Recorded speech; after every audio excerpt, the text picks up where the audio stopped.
kami para mag-ski. Ang sarap nun! Ang sarap naman nun. Gusto ko rin pumunta doon. Hindi rin kayo makakapagpadulas dahil maraming tao doon. Oo nga! Sobrang daming tao nakabila para doon sa lift. Hindi nyo kasi alam ang tungkol doon, kaya ganyan kayo mag-isip. Alam nyo ba, sasakay kami sa aeroplano at lilipad kami patungong Yuhidake sa Hokkaido bukas sa umaga. Wala masyadong tao doon, kaya makakapagpadulas kami. Medyo mahal kasi ang pagpunta ron, kaya imposible kayo makapunta sa lugar na tulad nun. Pagpunta ko ron, magpa-practice ako para humusay pang estilo ko. Sinabihan ako ni Mama na magbantay ngayon ng tindahan. Uwi na ako. Ako rin. Meron pa akong violin lesson kaya uuwi na rin ako. Ha? Iniwan nila tayo? Gagawa pa ako ng assignment. Bye-bye! Nobita, hintayin mo ang pag-uwi ko rito. Sigurado magiging sikat at mahusay ako sa ski. Napakayabang niya talaga.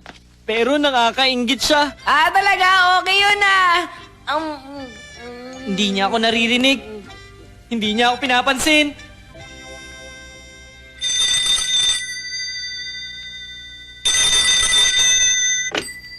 Hello, sino po ito?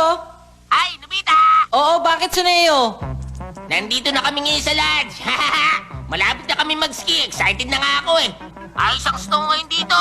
The best talaga ito. Ganun ba? O sige! Yung grenade kasi, parang pambata lang yun. Kaya tour ski ang gagawin namin. Tour ski! Ay, nako. Sa katulad mo hindi marunong mag-ski. Kahit sabihin ko pa sa'yo, wala yung kwenta. Suneo! Suneo, halika na. Bilisan mo! Aba!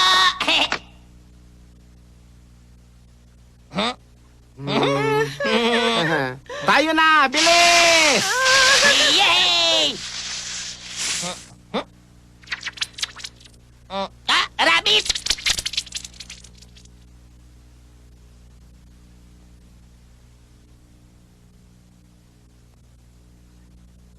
Tama. Hindi ako magpapatalo. Pupunta ako sa Yohidake para mag-practice. Sa 3 metro nga lang, di ka makapagpadulas eh. Kaya nga ako magpa-practice eh. Ilabas mo na nga ang doku. Nung nakaraan, nasira ang lock kaya hindi na magamit to. Ang malas naman. Gusto ko pa naman silang gulatin lahat.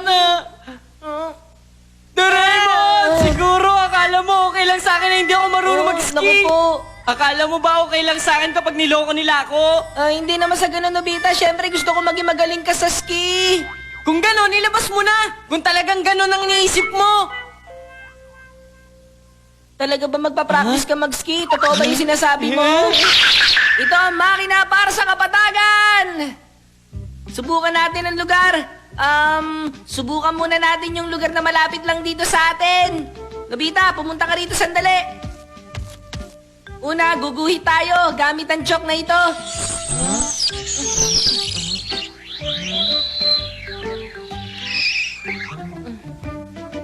Tapos ipapasok mo ang mapa rito. Tapos iset mo ang buton. Ha? Sa hardin natin ito Ito yung bilog na ginuhit ni Doraemon? Ano nangyayari dito? Doraemon! Dito napunta ang hardin. Nagkapalit sila ng lugar na ginuhitan ko kanina, Nobita.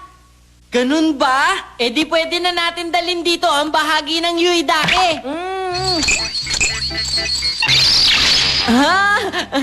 Doraemon, bilisan mo na! Gamitin mo tong chalk. Sige, lakihan mo ang pagguhit mo. Gamit yan. Ayan, tapos na. Nasa loob na ang mapa, kaya pipiliin na lang natin ang lugar na gusto natin. Napakalaki kasi ng Yuhidake. Piliin natin ang medyo nakatagilid na lugar. Ayan, subukan natin to.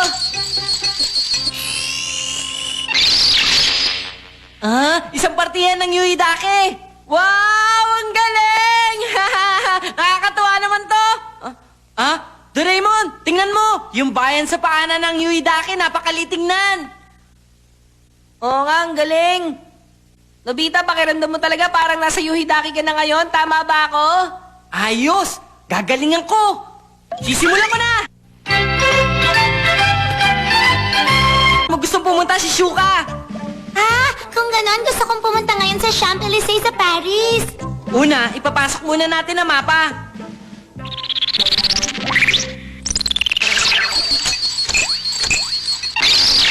Hayan, si Shuka! Yan na ang Champ Elysee! Sige, tingnan mo na! Ito na ba yung Champs-Élysées, Nobita? Isang puno ng chestnut at aspalto, di ba? Baka hindi ito. Wala akong magagawa. Konting bahagi lang yun ang pwede mapunta. Ah, sige, Nobita, tingnan natin yung iba't ibang parte ng mundo. Sige, medyo lawakan natin ng konti. Una muna, Amazon Virgin Forest. Huh? At yung Summit Everest.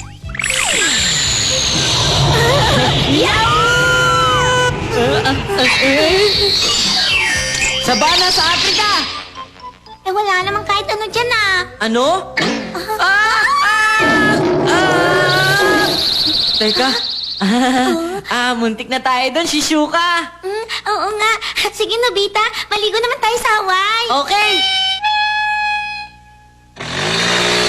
Ganun nga nangyari. Oras na ng hapunan. Umuwi na tayo. Nagugutom na rin kasi ako. Sa ulitin na lang ha. Ingat ka. Bye-bye! Nobita, tama na.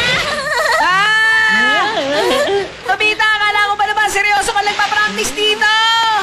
Eh kasi, ang sikip dito eh. Palagi ako nabubunggo. Hindi ako makapag-ski na maayos. Oo nga. Tama ka sa sinasabi mo. Di ba? Uuwi na ako. At sandali! Shuka, sandali lang! Kasi kailangan ko nang umuwi dahil hapunan na. Nag-enjoy ako, Nobita. Sige, bukas ulit! Sige, bye-bye.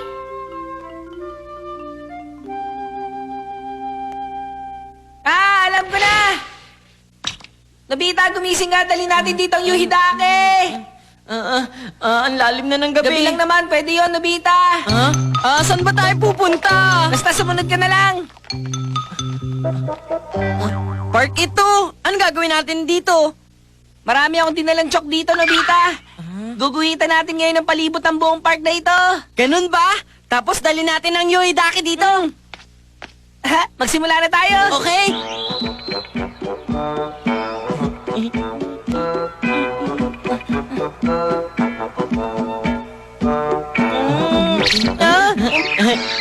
Ay, sa wakas natapos din. Dali na natin ngayon ang Yuhidake dito. Eto na! Naging bundok ng Yellow Park! Oo, ito na ang Yuhidake. Wow! Ang galing!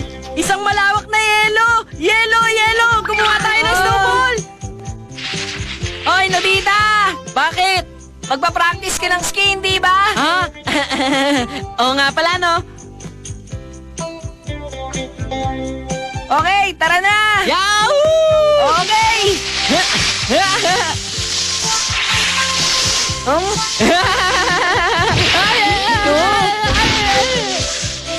Kahit na saang klaseng lugar, tumatumbling ka talaga. Doraemon, may naisip kasi ako ngayon eh. Saka na lang ako magpa-practice kapag medyo magaling na ako sa pag-ski. Sige na naman. Hindi pwede! Oo na, sige na! Nobita, galingan mo! Tulong! Galingan mo!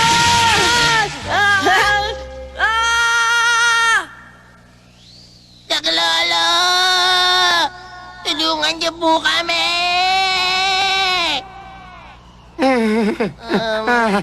Wala na talaga. Hindi ko na alam kung saan tayo dapat pumunta. Wala nang tutulong sa atin. Nagugutom na ako, Mama. Ang galing mo kasing manghikayat. Ang sabi mo maganda ang tour ski kaya manahimik ka lang dyan. Ano ba sinasabi niyo? Hindi ba minana ko lang naman sa inyo yun?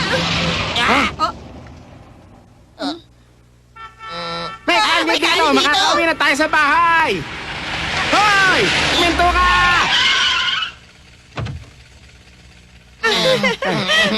Pakibilisan lang po hanggang sa lodge. Ha? Ano po? Saan po yung sinasabi ninyong lodge? Saan pa ba di sa Yuhidake Lodge? Saan Yuhidake po ba yon? Saan pa ba yan di sa Hokkaido Mountain Range? Napakahangal mo naman, taxi driver ka. Pero malaki po sikil ko sa lugar na yon, sir. Walang problema sa pambayad. Bilisan mo na. Oo nga, bilisan mo na! Ayoko na! Hindi mo kasi gustong matuto eh. Naglabas pa naman ako ng dogo pero palagi ka naman ganito, Nobita. Ayoko na! Oo na, sige na. Ibabalik ko na sa park to. Nakakauwi na tayo! Akala ko kung ano nang mangyayari sa atin. Ha? Ha? Pagdating natin sa lodge, maligo agad tayo, ha? Sige. 780 kilometers pa ang Hokkaido! Nobita, bilisan mo! Ayoko na. Ano kaya ang maganda? Nalilito ako. Ano? Iniisip mo pa rin ba yun, Nobita? Oo, kasi naman. Napakahirap kasi mag-isip, lalo na kung may gagastusin. Pero sobrang matutuwa si Shizuka kapag may binigay ako sa kanya. Eh kung itanong mo na lang sa kanya, Nobita. Hindi pwede. Birthday gift ko yun. Kaya gusto ko siyang sorpresahin, Doraemon. Ganun ba? Ibig sabihin, gusto mong malaman ang regalo na gustong matanggap ni Shizuka? Tapos sosurpresahin mo siya? Oo nga. Pwede ba mangyari yan, Doraemon? Pero kailangan muna natin makakuha ng isang gamit na galing kay Shizuka, Nobita. Isang gamit? Salamin para sa pagbubunot ng buhok! Habang nakikita kita rito, ipapasok ko ang kamay ko. Aray! Sino yun? Ang sakit naman nun! Nobita! Sino Tingnan yun? mo! Eto! Ganun pala. Sa pamamagitan nito, hindi niya malalaman kung anong gagawin ko sa kanya. Shizuka! Oh, hi, ikaw pala, Nobita. May kailangan ka ba? Wala naman. Ang totoo niyan, hindi naman ganun kahalaga ang pinunta ko dito. Teka, diyan ka lang muna sandali Oh, anong ginagawa mo? Ay, naku, parang may kumakalibit sa ulo ko ngayon lang. Pero baka imahinasyon ko lang. Tagumpay! Ayan na ang buhok ni Shizuka. Anong gagawin natin dito? Okay, eto na! Surveyor! Surveyor? Oh, ibig sabihin kahit na anong selang bumubuo sa katawan ng tao, kahit isa lang na makuha mo sa isang tao, mga genetic codes niya lang ang lalabas dyan at makikita mo. Hindi lang mukha ng taong yon, kundi pati ugali at ang pag-iisip niya ay malalaman mo. Ang halimbawa ay isang piraso ng buhok. Huwag ka na magpaliwanag! Gawin mo na kaya! Oo nga, kahit ipaliwanag ko sa'yo, hindi mo maintindihan. Una, ipapasok mo muna itong buhok sa data post. Tapos, i-record mo na yung code number. 001 si Shizuka. Kapag nagtugma yung numero dito, Nobita, kahit anong oras, pwede ka na magtanong kay Shizuka. O, ayan na. Subukan mo makipag-usap. Alam mo ba kung anong iniisip kong regalo na ibibigay ko para sa birthday mo, Shizuka? Sandali lang,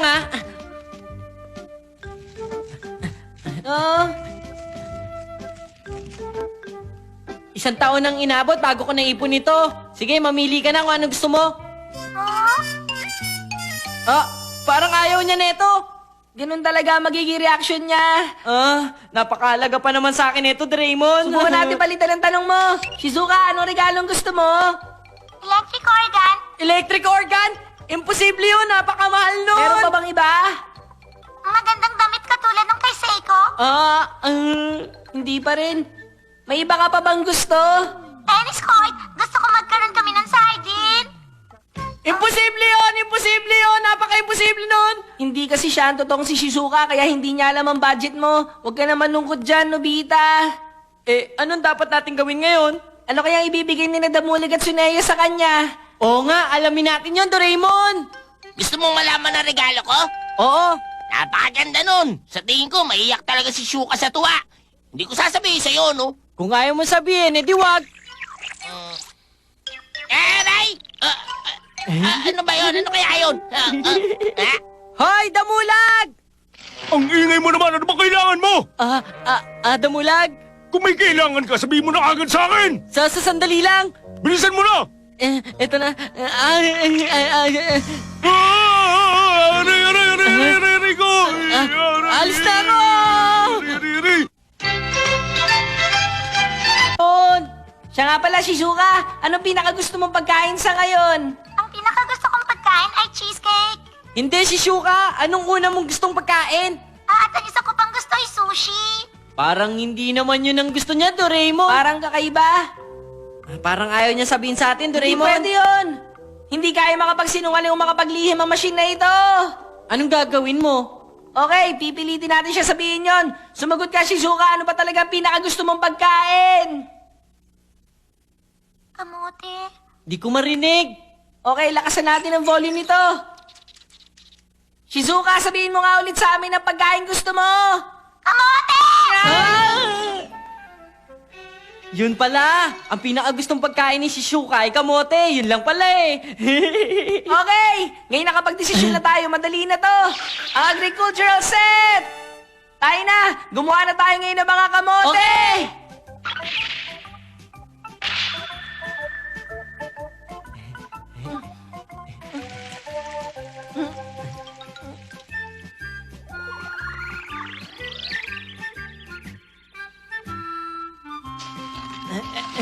Ang galing! Ang dami nating kamote! Eto pa! Siguradong matutuwa si Shizuka na ito. Happy birthday to you! Happy birthday to you! Happy birthday, dear Shizuka!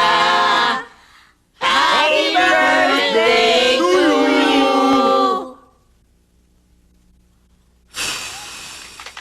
Salamat sa inyong lahat. Shizuka, ito ang aking regalo. Buksan mo na, oh. Ah, ano kaya to? Ah, wow! Autograph ito ni Tanuki Hiko-Hiko. Super fan talaga ako na artista na yon. Suneo, salamat ah! Walang anuman yun. Mahal ko si Shizuka. Shizuka, ito ang regalo ko para sa'yo. Ah, salamat! Ano to? Kasi tape to? Ano naman ang laman nito? Isang daang kanta ko ang laman yan. Naisip ko na baka gusto mo kagad pakinggan yan, kaya nagdala ako nito. Ito, oh. Ah, naku, wag muna ngayon. Alam kong pinaghirapan mo to kaya mamaya pakikinggan ko na lang. Ha? Oo nga! Mamaya mo na pakikinggan.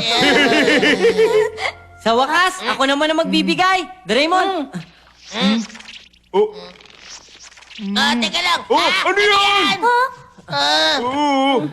Eto nga pala ang regalo ko. Ah, sobrang laki naman yan. Pero, mukhang malaki lang yan. Oo nga. Ang tanong ay kung ano ang laman. Tiwala ako sa laman niyan, Shizuka. Yan ang pinaka-paboritong pagkain ni Shizuka. Oo nga. Talaga? Sige, kung ganun, buksan na natin. Yan ang! Gusto ni Shizuka? Yan ang paborito niyang pagkain. Kung ganon, gusto pala ni Shizuka ang kamote, Nobita! Pero kapag ganito kadami ang kinain niya, di siya titigil sa pagutot. Ang baho nun!